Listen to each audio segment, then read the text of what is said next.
It was only a matter of time. The replacement refs were bound to make a mistake that would affect the outcome of the game. And now that they've done that, on Monday Night Football, in front of a national audience, is it finally the tipping point that we've been waiting for? Welcome to A Fan Divided. I'm Holly Mindillo. Before I launch into this debate, I need to make one thing perfectly clear. This is not the replacement refs' fault. They are doing the best job that they can, but their best is simply not good enough for the NFL. Games have gotten chaotic, and they will only continue to get worse as players and coaches and fans become more and more frustrated. The integrity of the game has also been compromised. Last night was not the first time in the replacement ref era that instant replay was used to make the call instead of to review the call. They were lucky to avoid a complete and utter breakdown by getting the players back on the field to run the final play. Now, officials make mistakes and bad calls all the time, and I'm sure when the regular guys do come back, the honeymoon period won't be all that long. But at least when they blow a call, they do it with conviction.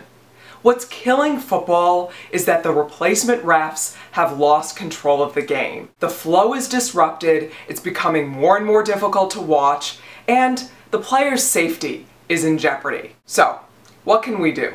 As fans, we actually have tremendous power, but to exercise it would come at a price. As Chris Carter suggested, we could boycott concessions at games, or we could refuse to buy merchandise. And in the most desperate of situations, we could not watch. I can't even imagine doing this, but I'd have to consider it if this continues much longer.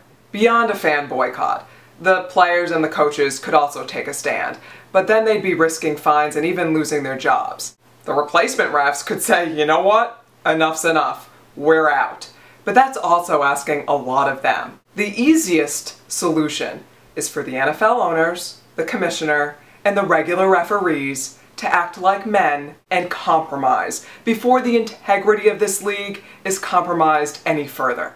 However, even if an agreement was reached today, it's very likely that the replacements would still be on the field come Sunday. So what the Giants need to do is take the game out of the refs' hands, meaning they can't let themselves get into the situation that Green Bay and Seattle did. This game is too important to let it come down to one call. But, I mean, what are we worried about? Giants and Eagles games are never decided by the final play.